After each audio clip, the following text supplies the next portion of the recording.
বলছেন যে শেখ, আমি বাংলাদেশ থেকে বলছি, আমি যে এলাকায় থাকি সেই এলাকায় ফরজ সালাতের ওয়াক্ত শুরু হয় ফজরের সালাত, ফজরের সালাতের ওয়াক্ত শুরু হয়, কি ফরজ লিখেছেন কথাটি, কিন্তু ফজরের সালাতের ওয়াক্ত শুরু হয় 4:39 সূর্যোদয়ের সময় হচ্ছে 5:56 আর মসজিদে ফজরের সালাতে জামাত শুরু হয় 5:20, অর্থাৎ সূর্য 5:56 আর 5:20 ফজরের সালাত শুরু হয়। হানাফি মসজিদগুলিতে তাই করে, এর সুন্নতের খেলাফ।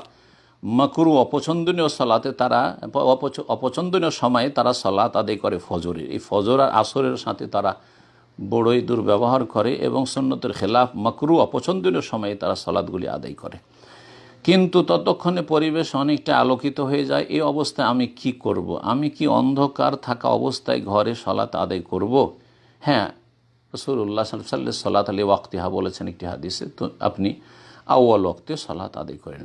হ্যাঁ, উত্তম ওয়াক্তে ফজর আর আসর সালাত আদায় করেন। আর তারপরে যদি তাদের জামাত হচ্ছে দেখছেন আর আপনি মওজুদ রয়েছেন, তাহলে আপনাকে যেন বেনামাজি বলে অভিযুক্ত না করে, আপনাকে পাপী বলে দোষারোপ না করে, সেই জন্য আপনি তাদের সালাতে শরীক হয়ে যাবেন। তাকুল্লাকা নাফিলা, আপনার এই দ্বিতীয় সালাতটি নফল হয়ে যাবে।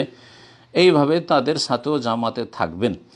কিন্তু আপনি সারা জীবন সেই কারণে তাদের পিছনে সালাত পড়বেন না, অথবা আপনি একা 2-3 জন নিয়ে একটা মসজিদ তৈরি করে ফিতনা দাঁড় করে দেবেন। হ্যাঁ, অথবা আপনি ঘরেই 5 ওয়াক্ত সালাত পড়ে ফিতনা শুরু করে দেবেন, আর আপনাকে লোকের দেখো দেখো এ তৌহিদ আর সুন্নাত তৌহিদ করছে আর নিজেই নামাজ পড়ে না, সালাত আদায় করে না, এমন অভিযোগ আপনার বিরুদ্ধে না ওঠে। এইভাবে ইসলামকে, তৌহিদ সুন্নাতের অনুসারীদেরকে বদনাম করবেন না, এইরকম চরমপন্থীদের ফতোয়া থেকে বেঁচে থাকবেন। জি।